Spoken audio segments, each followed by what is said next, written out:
तो साथियों, नमो बुद्धाय, जय भीम। मैं संतोष कुमार अम्बेश। इस वक्त मैं हूँ उत्तर प्रदेश के पूर्वांचल में, और पूर्वांचल में सारनाथ यानी वाराणसी के बीच में जो सारनाथ है, जो बुद्धों की नगरी बोली जाती है, मैं उस स्थान पर हूँ और आवाज़ भारत की पूरी टीम वहाँ पहुँची है। और जैसा कि मैं दिखा देना चाहता हूँ कि हमारे बीच में जो उत्तर प्रदेश से चल करके भारतीय बौद्ध महासभा उत्तर प्रदेश पंजीकृत के तहत उनके तत्वावधान में 3 दिवसीय एक कार्यक्रम का आयोजन किया गया है। और उस कार्यक्रम का जो मुख्य एजेंडा होगा, हम चलेंगे पदाधिकारियों से, हम बात करेंगे कि क्या एजेंडा है और ये जो बुद्ध की नगरी है सारनाथ, यहाँ से ये लोग क्या लेकर के जाने वाले हैं, क्योंकि बहुत सारे यहाँ पे उपासक और उपासिकाएं भी यहाँ पे मौजूद हैं। और यहाँ पे घूमने के एक मकसद है, क्योंकि पर्यटक मतलब कि यहाँ पे लिखा हुआ है कि बौद्ध विनय प्रशिक्षण एवं पर्यटन शिविर का आयोजन किया गया है। चलते हैं सीधे हम पदाधिकारियों के पास में, बारी बारी से हम बात करेंगे, परिचय के साथ में हम बात करेंगे कि क्या मुख्य उद्देश्य है जो कि इस प्रकार का शिविर चलाने का। सर, पूरा परिचय के साथ में, जो इस प्रकार का जो शिविर है, आप लोग हर साल ऐसे करते आ रहे हैं और सारनाथ को ही चुनते हैं कि और भी बौद्धिक जो स्थल है उसको ही चुनते हैं? आवाज़ भारत का, आवाज़ भारत जी चैनल का मैं हृदय से आभार व्यक्त करता हूं कि आज भारतीय बौद्ध महासभा उत्तर प्रदेश पंजीकृत द्वारा विगत वर्षों की भांति 3 दिवसीय 14, 15, 16 नवंबर 24 को महाबोधि इंटर कॉलेज सारनाथ वाराणसी में बौद्ध विनय प्रशिक्षण एवं पर्यटन शिविर का आयोजन किया गया है जी। इस आयोजन को भारतीय बौद्ध महासभा उत्तर प्रदेश 1983 से निरंतर आयोजित करती चली आ रही है। और भगवान बुद्ध के कल्याणकारी जो वचन हैं, जो मानवता पर आधारित हैं, शुद्ध विज्ञान पर आधारित हैं, जो एक संसार में जीवन जीने वाले हर प्राणी के लिए कल्याणकारी हैं, उनका इस भूमि से बहुत बड़ा अस्तित्व जुड़ा हुआ है। उस अस्तित्व के विद्वान यहाँ पर ज़्यादातर मौजूद रहते हैं। तो उन विद्वानों के द्वारा बुद्ध के दर्शन को, बुद्ध के मार्ग को, उनके जो सिद्धांत है, उनको जानने का महान विद्वानों से यहाँ अवसर अधिकाधिक मिलता है। इसके बाद भी भारतीय बौद्ध महासभा उत्तर प्रदेश बनारस में, बुद्ध गया में भी ये 3 दिवसीय शिविर आयोजित कर चुकी है। और श्रावस्ती में भी 3 दिवसीय आयोजित पूर्व में कर चुकी है। कुशीनगर में भी 3 दिवसीय शिविर आयोजित कर चुकी है। तो जितने भी बौद्ध पर्यटन स्थल हैं, उन पर भ्रमण के साथ साथ बौद्ध विनय को सिखाने का काम भारतीय बौद्ध महासभा करती है। ये काम बड़े ही लंबे काल से चला आ रहा है।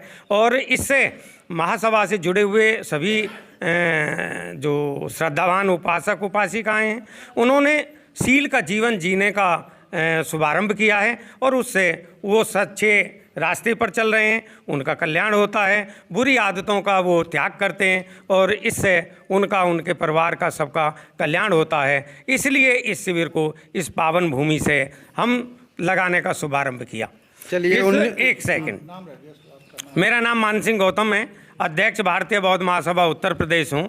ये सारनाथ जो है वो भगवान बुद्ध की वो पावन स्थली है जिस पर भगवान तथागत सम्यक संबुद्ध ने बैसाखी पूर्णिमा को ज्ञान प्राप्त होने के बाद में यहाँ पैदल चल कर के सारनाथ के पावन मृगदावन में आए। और उन्होंने आकर के अपने ज्ञान चक्षु से देखा कि उनके जो 5 साथी थे वो कहाँ पर विराजमान हैं। तो उनको ज्ञात हुआ कि वो 5 साथी सारनाथ की पावन धरा पर वहाँ अपना विचरण कर रहे हैं। तो वो पैदल यहाँ पर आए और आकर के अपने 5 साथियों और उनके साथ यस, इस बनारस का एक बहुत बड़ा धनाढ़ सेठ था, इसका जो बनारस का राजा कहते हैं उसको, उसके पुत्र ने और उनके साथ 55 लोग और थे, उन्होंने दीक्षा को लिया। उसके बाद यहाँ पर कम से कम भगवान बुद्ध के 61 लोग हो गए। 61 लोग हो गए तो भगवान ने जो है उनको पूरा परिपक्व करके धम्म में फिर यहीं से शुभारंभ किया था। चरक विचार करूँ, दोबारा मैं आपके पास में आऊँगा, पहले इंट्रोडक्शन के साथ में सबसे मैं जान लूँ।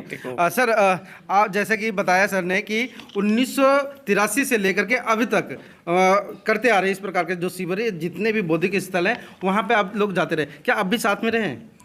आप कब से जुड़े हैं? मैं डॉक्टर अरविंद कुमार गौतम, प्रदेश महामंत्री भारतीय बौद्ध महासभा उत्तर प्रदेश पंजीकृत। मुझे खूब स्मरण है महासभा के तत्वावधान में जब से ये शिविर बौद्ध विनय प्रशिक्षण शिविर आयोजित किए गए हैं, उसी क्रम में मैं सन 89 में मैं बीएड कर रहा था। उस समय मैंने पहला शिविर यहाँ पर बौद्ध विनय प्रशिक्षण शिविर जो 7 दिवसीय था उसको मैंने अटेंड किया था। उसके बाद में लगातार अनवरत रूप से लगभग सभी प्रशिक्षण शिविरों में मैं रहा हूँ। और यह बौद्ध विनय प्रशिक्षण शिविर बहुजन हिताय बहुजन सुखाय लोकानुकंपाय की भावना से ये विश्वगुरु लोकगुरु बुद्ध की पावन धरा है, जहाँ पर भगवान बुद्ध ने स्वयं उपस्थित होकर के अपना पहला उपदेश दिया था। और इस पावन धर्म स्थली को विकसित करने का कार्य सम्राट अशोक और अनागारिक धम्मपाल ने किया, जो स्वरूप हमें देखने को मिलता है। हमारा बड़ा ही अतीत वैभवशाली है। हम बड़े समृद्धशाली समर संस्कृति के उपासक लोग बहुजन हिताय बहुजन सुखाय की कामना से इस प्रकार से बुद्ध वचनों का अनुसरण करते हुए इस पावन धरा पर। सर मैं आता हूँ आपके पास, क्षमा चाहता हूँ, मैं अभी दोबारा मैं आऊँगा पहले परिचय के साथ में। और सर आप कहाँ से हैं सर? मेरा नाम ओम प्रकाश बौद्ध है। आपको कितने साल हो गए जुड़े हुए? मैं 2008 से जुड़ा हुआ हूँ भारतीय बौद्ध महासभा से। जी जी। और मैं बीच बीच में जो प्रशिक्षण होता है आता रहता हूँ। और ये जो यहाँ पर विनय प्रशिक्षण होता है, इसमें देखिए भगवान बुद्ध ने के 4 स्थान हैं जो बहुत पवित्र हैं। जैसे पहला है लुम्बिनी, दूसरा है बुद्ध गया, तीसरा है सारनाथ, चौथा है कुशीनगर। ये 4 पवित्र स्थान हैं। हम लोग ये प्रयास करते हैं भारतीय बौद्ध महासभा से कि पदाधिकारी की जो लोग एक साल में लोग अकुशल कर्मों में या विनय में कुछ इधर भटक जाते हैं, तो हमारा प्रयास ये रहता है पुनः उनको 3 दिन ट्रेनिंग देते हुए हम ये प्रयास करें कि आप मतलब कुशल कर्म करिए, आप विनय का पालन करिए, आप शील का पालन करिए। बुद्ध का धर्म जो है शील समाधि प्रज्ञा, मतलब शील पर चलोगे तभी शील और सदाचार ही धम्म है। बुद्ध ने कहा है कर्मों का फल मिलता है, धम्म का फल नहीं मिलता है। कि ये कर्म अच्छे किए, आप कुशल कर्म कीजिए, आपको अच्छे कर्म का प्रैक्टिकली है, प्रैक्टिकल बहुत दम प्रैक्टिकल है। सर आप कहाँ से हैं? अरविंद कुमार गौतम, हरदोई से। और मैं वर्तमान में युवा एवं बाल विकास समिति अंतर्गत भारतीय बौद्ध महासभा उत्तर प्रदेश पंजीकृत का अध्यक्ष हूँ। और मैं 2001 से इस संस्था में जुड़ा हुआ हूँ। और इस संस्था का दायित्व और कार्य जो भी दिया जाता है,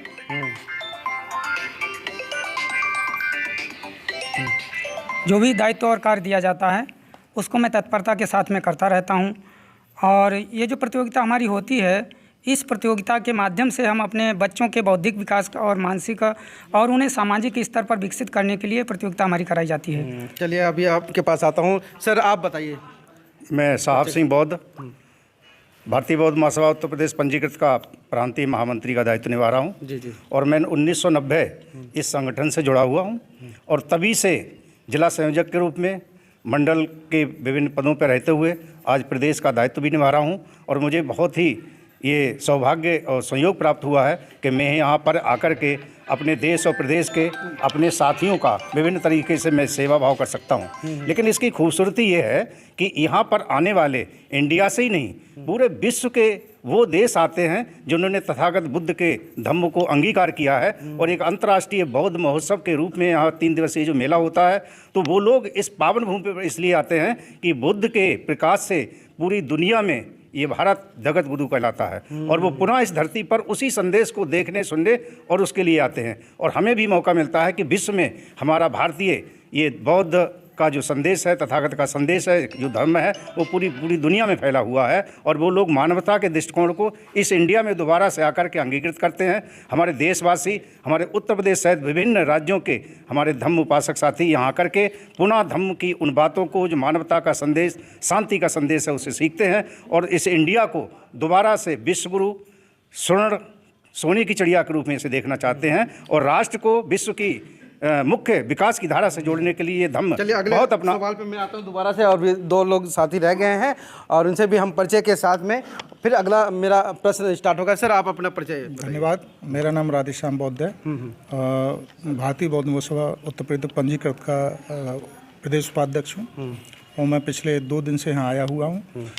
ये शिविर की ठहरने की, खाने की व्यवस्था आपके ऊपर है? हाँ जी जी जी। हाँ मतलब महत्वपूर्ण भूमिका में है यहाँ। जी जी। इसमें जौनपुर के सदस्य रमेश चंद्र हमारे प्रांतीय उपाध्यक्ष और जौनपुर अरुण कुमार जी मेरे साथ काफ़ी महत्व। तो इस संगठन से आप मतलब कब जुड़े? हाँ, मुझे 24 साल इस संगठन 24 साल हो चुके हैं, मतलब 24 साल का तजुर्बा है आपको। सर आप कहाँ से? मेरा नाम गिरवर सिंह बौद्ध है, मैं गाजियाबाद से हूँ। और यहाँ पर मैं जो हमारा शिविर लगता है, इसमें विनय सीखते हैं, मानवता की बातें सीखते हैं। भगवान बुद्ध के जो उपदेश हैं, जो उनका धम्म है, उस मार्ग को लोगों को जो है चर्चा करते हैं ताकि लोग जो है हितकारी मानवतावादी मार्ग पर चल सकें। और यहाँ आकर के हमें ये सब प्रेरणा मिलती है। जो विदेशों के यहाँ पर बुद्ध विहार बने हुए हैं और यहाँ पर भगवान बुद्ध ने जो उपदेश किया है, उनसे हमको प्रेरणा मिलती है। और भारतीय बौद्ध महासभा के साथ और बहुत सारे लोग यहाँ आकर के यहाँ से प्रेरणा लेकर के जाते हैं और अपने जीवन को और सर्वहितकारी उसमें और दूसरों को सफल बनाते हैं। चलिए सर, आप अपना परिचय बताइए और कहाँ से हैं, कितने साल से आप जुड़े हुए हैं? मैं कैलाश चंद्र बौद्ध गाजियाबाद से मैं आया हूँ अच्छा। और भारतीय बौद्ध महासभा उत्तर प्रदेश से 1974 से जुड़ा हुआ भारतीय बौद्ध महासभा से। और ये देखिए कि लगभग 40 साल से ज़्यादा हो गया है। 40 साल से ज़्यादा हो गया। हाँ, हमारे साथी हैं श्रद्धेय मान सिंह गौतम जी, ये आजकल उत्तर प्रदेश के अध्यक्ष हैं और पेशे से एडवोकेट हैं। सर, मेरा अगला सवाल यही है कि इतने साल से आप लोग कार्य करते आ रहे हैं, मगर अभी तक क्या उपलब्धियां रही हैं? भारतीय बौद्ध महासभा उत्तर प्रदेश ने बहुत बड़ी उपलब्धियां हासिल की हैं। भारतीय बौद्ध महासभा उत्तर प्रदेश में जो भी लोग काम करते हैं, उनसे उन्होंने जो सीखा है और उन्हें जो सीखने के लिए प्रेरित किया जाता है, वो पंचशील का पालन करने पर बहुत बल दिया गया है और उसका पालन करते भी हैं। जहाँ तक मैं ये समझ रहा हूँ कि भारतीय बौद्ध महासभा उत्तर प्रदेश का कोई भी पदाधिकारी ऐसा नहीं मिलेगा आपको कि जो नशा पत्ता करता हो, धूम्रपान करता हो। अगर कहीं कोई छुप के करता हो तो उसकी मैं नहीं कहता, लेकिन ये एक संस्था की और बुद्ध के विचारधारा का ही एक परिणाम है। बाबा साहब के जो संदेश हैं उनका एक सार्थक स्वरूप है। ये भारतीय बौद्ध महासभा ने आम जनमानस में पहुंचाने का प्रयास किया। मगर आपने अभी कहा कि मतलब कि अगर छुप करके, तो वो और पंचशील ग्रहण करने की बात आपने कही है। क्या पंचशील ग्रहण करने से पहले भी कोई ऐसी औपचारिकता होती है जो कि पंचशील ग्रहण करने वाला उसका मन परिवर्तन हो तो आपसे पंचशील लेगा? उसके लिए आप मतलब क्या करते हैं? नहीं, ऐसा है। देखिए, पंचशील एक ऐसा सिद्धांत है, 5 जो बुद्ध ने बातें बताई, वो ना किसी हिंदू के लिए हैं, ना किसी मुसलमान के लिए हैं, ना स्पेशल बौद्ध के लिए हैं। जो भी इस संसार में प्राणी अपने जीवन को सुखमय जीवन जीना चाहता है, चाहे वो स्त्री है या पुरुष है, उसके लिए ये परम आवश्यक है। जो जो इनका अनुपालन करते हैं वो निश्चय ही सुख के मार्ग का अनुभव करते हैं। तो भारतीय बौद्ध महासभा उत्तर प्रदेश में ऐसे बहुत अनगिनत लोग हैं जो पंचशील का पालन करते हैं और अपने जीवन को सुखमय करते हैं। क्या आप लोग 22 प्रतिज्ञाएं भी देते हैं या 22 प्रतिज्ञाएं वो अलग होती हैं जो बाबा साहब ने दी? ऐसा है, बाबा साहब डॉक्टर अंबेडकर, मैं आपको एक बताऊं, इस भारत में बौद्ध धर्म का लोप हुआ। भारत में अगर बाबा साहब अनागारिक धम्मपाल जिस भूमि पर हैं, उन्होंने लंका से आकर के जितने भी सम्राट अशोक के काल में जितने भी बुद्ध विहार, बौद्ध स्तंभ, जो भी पर्यटन स्थल डेवलप किए गए थे, उन सब का लोप हो चुका था। अनागारिक धर्मपाल ने यहाँ के स्थानीय लोगों की मदद से उसको उजागर किया और जो बौद्ध धरोहर है संस्कृति की, उसमें अनागारिक धर्मपाल ने अहम भूमिका निभाई, उसका पहल की। और बाबा साहब डॉक्टर अंबेडकर वो महान पुरुष थे जिन्होंने 14 अक्टूबर 1956 को नागपुर की दीक्षा भूमि में 5 शील ग्रहण करके इस संसार को एक उपदेश दिया। अगले दिन बाबा साहब डॉक्टर अंबेडकर ने जो अपने अनुयायी थे 5 लाख या 5 लाख से ऊपर, उनको जो दीक्षा दी, उस दीक्षा में 5 शीलों के अतिरिक्त 17 प्रतिज्ञाएं और जोड़ करके सबको दी। वो जैसे मैं ब्रह्मा विष्णु महेश इनको नहीं मानूंगा, मैं कोई भी ऐसा अंधविश्वास से युक्त कार्य नहीं करूंगा। तो जो भी 22 प्रतिज्ञाएं हुई, 17 और 5 मिला करके उस शोषित पीड़ित सर्वहारा समाज के लोगों के लिए बाबा साहब ने एक पैमाना निर्धारित किया कि अगर इस पैमाने को मानोगे और पैमाने पर आप अपना जीवन जियोगे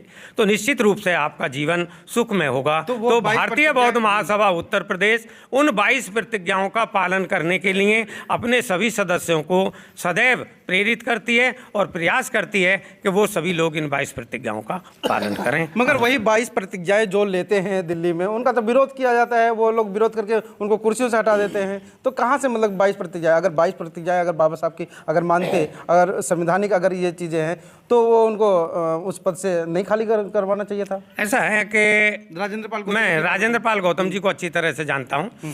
जो राजेंद्र पाल गौतम जी ने आप पार्टी में रहते हुए, मंत्री पद रहते हुए ये कार्यक्रम आयोजित किया, तो जिस पार्टी में वो हैं उस पार्टी के लीडरान की मानसिकता, हुक्मरान की मानसिकता वो ही है कि जो इन जो 22 प्रतिज्ञाओं से वो भयभीत होते हैं, तो इसलिए उनके विरुद्ध कार्रवाई की गई। अगर बाबा साहब डॉक्टर अंबेडकर ने जब राजनीतिक फ्रंट बनाया था तो स्पष्ट कहा था कि जो बाबा साहब, जो भगवान बुद्ध का कल्याणकारी मार्ग है, जो बाबा साहब द्वारा दी गई प्रतिज्ञाएं हैं, इनसे कोई समझौता नहीं होगा। जो भी पार्टी में आए सबका स्वागत है, उनका आदर है, सम्मान है, लेकिन पार्टी का जो फंडामेंटल बेस बना हुआ है उससे कोई आदमी का समझौता नहीं होगा। लेकिन हमारे लोग, चाहे वो राजेंद्र पाल जी हों या अन्य कोई पाल जी हों, वो उन पार्टियों में जाकर के अपना आधिपत्य जमाएंगे जो अंधविश्वास, पाखंडवाद से जुड़ी हुई उस व्यवस्था के पोषक हैं, तो निश्चित रूप से उनको 22 प्रतिज्ञाओं का आघात लगेगा। और हमारे जो राजेंद्र पाल जी के लीडरान थे, वे स्वयं आरएसएस के संघ के एक बहुत बड़े कार्यकर्ता रहे हैं, मेडिटेशन करते हैं, वो उसके उनके लिए धन्यवाद। कहा जाता है कि इस 22 प्रतिज्ञाओं में वो चीजें छिपी हुई हैं जो कि दूसरे धर्मों को आहत पहुंचाता है। नहीं, किसी को आहत मैं ब्रह्मा विष्णु महेश को नहीं मानूंगा, कहने का मतलब कि ये हिंदुओं के अगर भगवान हैं तो हिंदुओं को ठेस पहुंचेगा फिर। नहीं, ऐसा नहीं। हम हिंदुओं से नहीं कह रहे कि तुम ब्रह्मा विष्णु महेश को मत मानिए, हम अपने को कह रहे हैं कि मैं ब्रह्मा विष्णु महेश को ईश्वर नहीं मानूंगा, मगर मैं राम को ईश्वर नहीं मानूंगा। मैं कह रहा हूं ना, जिसे मानना वो माने, जिसे मानना है वो माने। बाबा साहब के मानने वाले लोगों को ये है कि वो इस चीज को परित्याग करें। और भाई आरएसएस के लोग, भाजपा के लोग, कांग्रेस के लोग, सपा के लोग, आप पार्टी के लोग जो भी हैं वो खूब माने, हमें इससे कोई लेना देना नहीं है। हम जो बाबा साहब डॉक्टर अंबेडकर की विचारधारा को अनुसरण करते हैं और अपने को अंबेडकराइट और बुद्धिस्ट होने का दावा करते हैं, हम उन लोगों से कहते हैं कि बाबा साहब ने जो आपको 5 के साथ 17 सील दिए हैं, उनको आप मन वचन कर्म से पालन करेंगे और तभी आपका कल्याण संभव हो। मगर विरोध तो वही लोग कर रहे हैं ना।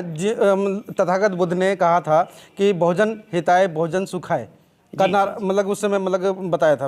मगर वही भोजन वाले ही लोग मतलब कि कहीं ना कहीं जो हिंदू मतलब उसमें हैं वही लोग विरोध कर रहे हैं। ऐसा है, अगर बाबा साहब डॉक्टर अंबेडकर ने जितना 13 अक्टूबर 1935 को जब घोषणा की थी और अपना सारा जीवन उन्होंने इस कुर्बानी में लगा दिया, इस संघर्ष में देखा कि कहीं किसी भी बात का कोई सम्मान नहीं है, तो बाबा साहब ने हार करके कहा था कि मैं हिंदू पैदा हुआ, ये मेरे बस की बात नहीं थी, लेकिन मैं हिंदू रह करके मरूंगा नहीं। क्योंकि ये एक जो संप्रदाय है, हिंदू धर्म नहीं है, धर्म बहुत सार्वभौमिक है, सनातन है, जो सबके लिए कल्याणकारी है। लेकिन जो वर्ण व्यवस्था से के पोषक लोग हैं, जो उनको पोषित करते हैं, और उसके अधीन जो निम्न श्रेणी के लोग आते हैं, जो वर्ग बना हुआ है, वो लोगों के लिए बाबा साहब ने ये निर्देश दिया था कि भाई जब तक आप इस नरगिस के जीवन में जीते रहोगे तब तक आपका कल्याण नहीं होगा। मैंने देखा, मैं कम से कम 65-66 साल की उम्र हो गई, हमारे ऐसे ऐसे लोग हैं कि 8 अमावस, दशहरा, इन त्योहार इतने हमारे समाज में बने हुए थे। श्राद्ध जब लगते हैं पुराने पीरियड में, आज से 50 साल पहले की मैं बात बता रहा हूँ, अगर श्राद्ध करने के लिए घर में कुछ नहीं होता था तो शायद चाहे उधार लेकर के करना पड़े, लेकिन अपने पितरों के पक्ष में श्राद्ध जरूर करते थे, 8 जरूर करते थे, मावस जरूर करते थे, क्योंकि नहीं तो गाय दूध नहीं देगी, भैंस दूध नहीं देगी। दुनिया भर का अंधविश्वास, पाखंडवाद उनके ऊपर थोपा हुआ था। तो बाबा साहब ने कहा था कि जब तक तुम इस अंधविश्वास, पाखंडवाद को नहीं छोड़ोगे तब तक तुम्हारा कल्याण नहीं होगा। और शिक्षा का द्वार बाबा साहब डॉक्टर अंबेडकर ने जो खोल करके दिया, जो अच्छी से अच्छी शिक्षा ग्रहण करेगा, एक दिन भूखा रह लीजिए लेकिन शिक्षा अपने त्याग कीजिए और अपना आगे को। मगर बाबूजी कहीं ना कहीं ये विडम्बना है, जो कि हाथी जैसा विशाल जो समाज है जिसकी बात कर रहे हैं, मगर वो तो नहीं समझ रहा है। मगर मैं ये कह रहा हूँ, भारतीय बौद्ध महासभा जो अभी ग्राउंड लेवल पर क्या कर रही है? नहीं, भारतीय बौद्ध महासभा निश्चित रूप से जो बुद्ध का और बाबा साहब का संदेश है उसको आम जनमानस तक पहुंचाने का काम कर रही है। लेकिन जो अभी आपका कथन है कि जो बहुजन समाज के लोग हैं वो ये 22 प्रतिज्ञाओं का विरोध करते हैं, वो लोग विरोध करते हैं कि जो राजनीतिक स्वार्थ में या किसी अन्य स्वार्थ में किसी दूसरों की गोद में जाकर के बैठे हुए हैं और उन गुलामियत का जीवन जी रहे हैं। उनका मन मस्तिष्क स्वाभिमान और सम्मान के लिए आज भी तैयार नहीं है। तो अगर वो वहाँ रहते हुए 22 प्रतिज्ञाओं का समर्थन करेंगे तो वो भी राजेंद्र पाल की तरह निकाल करके बाहर कर दिए जाएंगे। तो बहुजन बाबा साहब ने ये मतलब कि ये संगठन बनाया था, भारतीय बौद्ध महासभा सबसे पहले बनाया था। मगर कहीं ना कहीं आज के डेट में देखा जाए तो ऐसे लाखों संगठन काम कर रहे हैं बहुजनों के बीच में, तो परिवर्तन जल्दी होना चाहिए। मगर वो क्या कारण है कि जो परिवर्तन नहीं हो पा रहा है, ये समाज समझ नहीं पा रहा है? ऐसा है, बाबा साहब डॉक्टर अम्बेडकर ने जब 56 में BSI का निर्माण किया तो बाबा साहब का BSI का मतलब था बुद्धिस्ट समाज की संरचना। बाबा साहब चाहते थे कि भारत एक बौद्ध समाज बने और इसीलिए उन्होंने उस संस्था का जो कॉन्स्टिट्यूशन बनाया था उसमें कुछ चुनावी व्यवस्था नहीं रखी थी। और भैया साहब बाबा साहब आजीवन उसके अध्यक्ष थे। जब 6 दिसंबर 1956 को बाबा साहब इस संसार से चले जाते हैं तो भावनात्मक रूप में भैया साहब यशवंतराव अम्बेडकर को दी बुद्धिस्ट सोसाइटी ऑफ इंडिया का अध्यक्ष नामित किया जाता। सबने समर्थन किया। भैया साहब ने बड़े सम्मान के साथ, बड़े परिश्रम के साथ भारत के अनेक प्रदेशों में दी बुद्धिस्ट सोसाइटी ऑफ इंडिया को कायम किया। लेकिन भैया साहब के 77 में संसार से चले जाने के बाद जब परम आदरणीय मीराताई जी जो बाबा साहब की पौत्र वधू हैं और हमारे भैया साहब यशवंतराव अम्बेडकर जी की पत्नी है, प्रकाश राव अम्बेडकर जी की मम्मी है, उनको इसका राष्ट्रीय अध्यक्ष बना दिया गया। उसका अंबाझरी के मैदान में 81 में अधिवेशन हुआ 80 में, तो उसमें ये 12-13 लाख की भीड़ का आंकलन बताया जाता है। लेकिन मीराताई जी को उस राष्ट्रीय अधिवेशन में अध्यक्ष जो पद था उसको सबके सामने घोषित कराया जाना था कि भैया साहब के चले जाने के बाद परंपरागत रूप से उनको अध्यक्ष मान लिया गया। लेकिन उसमें उनका विरोध हुआ और बुद्धिजीवी लोगों ने विरोध किया और विरोध करने के बाद में वो संगठन विवादित स्थिति में 77 के बाद पैदा हो गया। और चैरिटी कमीशन, लोकल अदालत, डिस्ट्रिक्ट अदालत, हाई कोर्ट, सुप्रीम कोर्ट में लेकर के 77-78 से लेकर के आज तक मुकदमा चलता रहा। पिछले दिनों में वो मुकदमा निर्णायक हुआ, उसमें चैरिटी ये ट्रस्टी जो थे चंदू पाटिल जी, उनको अधिकार मिला। लेकिन वर्तमान में बाबा साहब के जो भाई थे उनका जो प्रपौत्र है जो हमारे राजरतन जी ने अपने को वर्ल्ड स्तर पर उसका नेशनल प्रेसिडेंट साबित कर दिया और उन्होंने चंदू पाटिल को जो मिला था उसके विरुद्ध सुप्रीम कोर्ट में फिर याचिका दायर कर दी। कहने का मतलब है बाबा साहब डॉक्टर अम्बेडकर ने जिस समाज की संरचना के लिए इस संगठन को बनाया था उस संगठन को अगर बर्बाद करने की भूमिका निभाई गई है तो महाराष्ट्र के द्वारा निभाई गई है, यूपी, बिहार, अन्य किसी भी स्टेट के द्वारा नहीं कि निभाई गई है। बाहर के लोगों दोबारा मैं आपके पास में आता हूँ, मगर एक सवाल और मुख्य रूप से बना हुआ है इस देश में कि अभी जो जितने भी हमारे जो साथी हैं, दर्शक हैं, वो देख रहे होंगे कि मेरे चैनलों के माध्यम से दिखाया जा रहा है कि लगातार जो इस प्रकार से BTMC 1949 का विरोध किया जा रहा है। कहीं ना कहीं जो ये धरोहर है बुद्ध का, जो धरोहर है, जो बोध गया में जो बुद्ध का धरोहर है, वो कहीं ना कहीं आज भी गुलामियों के कगार में है, आज भी वो जकड़ा हुआ है। उसके लिए मैं चलता हूँ सीधे। सर, आज भी कहीं ना कहीं अपना जो बौद्ध स्थल है गुलामियों के जंजीरों में जकड़ा हुआ है। जिस प्रकार से बोध गया में आप देख सकते हैं उसका विरोध भी हो रहा है देश में। इसके लिए क्या कहेंगे, आप समर्थन करते हैं कि नहीं? मैं इस देश को मनवादियों के द्वारा जितना सताया गया है, ये हमेशा अंधविश्वास और कुरीतियों के आधार पर इस देश को संचालित किया गया और जो भगवान बुद्ध का जो धम्म था वो विदेशी उन आक्रांताओं का शिकार हुआ और इस देश का ये फलता फूलता धर्म था, उन्होंने इसको कहीं ना कहीं विभिन्न तरीके से कुचल दिया गया। और जिसका जीता जागता उदाहरण आज के भी परिदृश्य में है, जो तथागत बुद्ध का जो गया का टेम्पल है उसको भी मनवादियों ने अपने शिकार में बना लिया। वहाँ पर जो टेम्पल की कमेटी है उसमें ब्राह्मणवादी व्यवस्था के लोग उसमें शामिल हो गए और उसके विकास को हमेशा रोके रहना चाहते हैं और उसको आज भी स्वतंत्र नहीं कर रहे हैं। यद्यपि इस देश का जनमानस जो तथागत बुद्ध और महापुरुषों की विचारधारा से जुड़ा हुआ है वो उसको एक क्षण में आज़ाद करा के और तथागत के शांति के संदेश को जो बुद्ध की भूमि है वो युद्ध में परिवर्तित ना हो, इसलिए हम शांति के मार्ग से बराबर ये दरख्वास्त करते आए हैं कि उस टेम्पल को पुनः हमारे हाथों में सौंपा जाए और हमारी पूजा पाठ का जो कार्यक्रम है वो स्वतंत्र भाव से होना चाहिए। लेकिन इस देश की मनमादी सरकारें हमेशा हमारी बात को ठुकराती हैं। वो बुद्ध गया से लेकर दिल्ली तक कई हमारे धम्म गुरुओं ने इसका आंदोलन चलाया है, लेकिन वो आश्वासनों के बाद आज तक वो फलीभूत नहीं हुआ है और आज भी वो ब्राह्मणवादी व्यवस्था में जकड़ा हुआ है।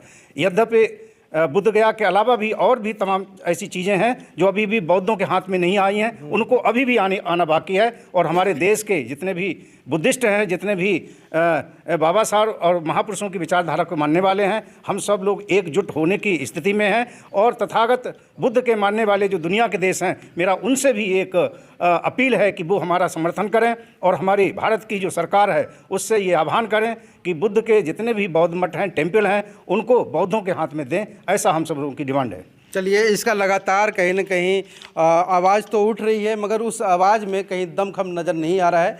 अभी मैं पटना में भी गया और 5 लाख बौद्धों का आह्वान किया गया था कि बीटीएमसी एक्ट का विरोध होना चाहिए और वहाँ से जो बौद्ध टेम्पल से जो बिहार बोध गया में जो बौद्ध टेम्पल बना है वहाँ पर जो बौद्धों का जो धरोहर है वो कहीं ना कहीं उनके जंजीरों से आज़ाद होना चाहिए कि जिस प्रकार से जितने भी हमारे देश में धर्म हैं, चाहे हिंदू हो, मुस्लिम हो, सिख हो, ईसाई हो, जैन हो, पारसी हो, जो भी हो, उनका जो मंदिर है, मस्जिद है, जितने भी टेम्पल है उनका अलग अलग है। कहीं ना कहीं आज भी बोध गया का जो टेम्पल है सवालों के घेरे में है। सीधे हम चलते हैं। सर, क्या कहना चाहेंगे कि उसे गुलामी में जकड़े रहने देना चाहिए या आप जैसे जो संगठन, जो लाखों संगठन एक साथ मिल करके उसके लिए आवाज़ उठाना चाहिए? ऐसा है कि जो बुद्ध गया मुक्ति आंदोलन विगत वर्षों में बहुत जोर शोर से चला और भारतीय बौद्ध महासभा उत्तर प्रदेश ने कई बसों को ले जा करके बोट क्लब पे इस आंदोलन में अपनी सहभागिता की। लेकिन जो उसके हमारे नेतृत्व करने वाले महान भिक्खु संघ के सदस्य रहे, उन्होंने उसको अपनी स्वार्थता में भुना लिया। कोई किसी आयोग का सदस्य बन करके समाप्त कर दिया गया आंदोलन, कोई किसी का दूसरे का आयोग का सदस्य बन करके अपने को कर लिया गया। कहने का मतलब यह है कि उन्होंने उस जो एक्ट था उसमें सुधार की बजाय अपने स्वार्थ को सर्वोपरि रखा, इसलिए वो आंदोलन भटका। और मैं ये समझता हूँ कि जब तक एक निस्वार्थ भाव से ये संगठन बिना किसी लालच के जब तक इसका आंदोलन नहीं होगा, और वो आंदोलन एक संस्था नहीं कर सकती है, पूरे जो बुद्ध और बाबा साहब के नाम पर संगठन बने हुए हैं उन सब का एक जो एकीकरण, एक जो है महासंघ के द्वारा ही उसका विरोध किया जाएगा तो निश्चित रूप से हमें सफलता मिलेगी। चलिए, चलते चलते क्या संदेश देना चाहेंगे और जो 3 दिनों में जो होने वाला है जो आपका कार्यक्रम है, स्टेप बाय स्टेप थोड़ा सा उस पर प्रकाश बताइए कि क्या क्या होने वाला है। बंदे साहब सिंह जी, अच्छा, साहब सिंह जी के पास हम दोबारा आ गए हैं। 3 दिनों का जो भी कार्यक्रम है हमारे दर्शकों को थोड़ा सा बताइए कि क्या मतलब कि होने वाला है। इसमें आज से स्टार्ट है ये, आज हमारा इसका प्रथम दिवस था।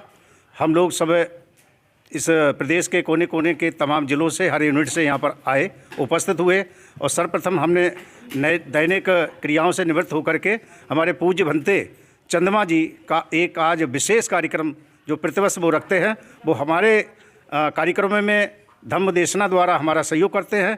तो हम सबका दायित्व भी बनता है कि हम उनके कार्यक्रमों में भी सहयोग करें। आज धम्मा लर्निंग सेंटर में हम लोगों को आमंत्रित किया गया था। पूज्य भंते चंद्रमा जी द्वारा करीब सैकड़ों की संख्या में न्यू भिक्षुओं को कठिन चीवर दान वहाँ पर दिया गया था।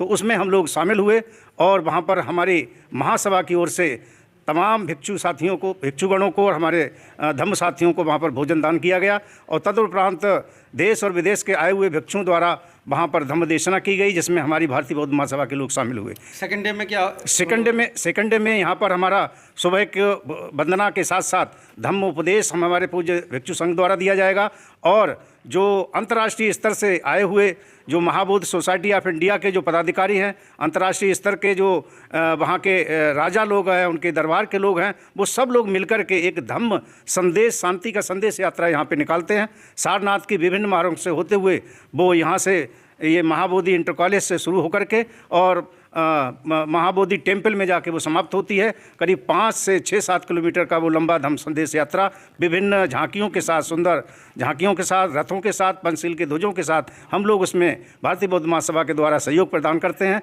और उसमें जो उनकी धम्म सभा होती है उसमें हम लोग सहयोग करते हुए उसमें प्रतिभाग करते हैं, जिसमें विभिन्न धम्म गुरु, लामा लोग और हमारे यहाँ के बहुत ही विद्वान लोग उसमें शामिल होते हैं। तथागत बुद्ध की शिक्षाओं को वहाँ पर प्रकाशित किया जाता है, हमारे साथी उससे लाभान्वित होते हैं। इसके तदुपरांत हम लोग पुनः अपने शिविर में लौटते हुए यहाँ पर विपश्यना कार्यक्रम होते हैं, उसमें हम लोग अपने साथियों को शामिल करते हैं ताकि वो तन, मन और धन से एकदम इस रूप में आ जाएं कि तथागत बुद्ध की जो शिक्षाएं हैं वो अपने जीवन में 100% उतार सकें और मन कर वचन से अपने को शुद्ध और सत्य रूप में उसका प्रयोग कर सकें।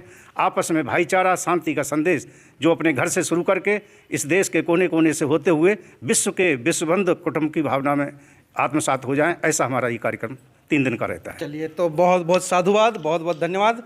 तो साथियों, आप देख रहे थे आवाज़ भारत पे जितने भी यहाँ पे जितने भी उपासक उपासिका बैठे हुए हैं, और ये जैसे कि ये बैनर में दिखा देना चाहता हूँ, भारतीय बौद्ध महासभा का 3 दिवसीय कार्यक्रम सारनाथ में चल रहा है और आवाज़ भारत पे एक जो कार्यक्रम है वो दिखाया जाएगा। और जिस प्रकार से लोगों ने अपने अपना मत दिया है, कहीं ना कहीं एक टीस है आवाज़ भारत को। धन्यवाद। मैं संतोष कुमार अम्बेश। वीडियो कैसी लगी आप अपने कमेंट्स के माध्यम से हमें बता सकते हैं और चैनल को लाइक, शेयर और सब्सक्राइब जरूर करें। धन्यवाद।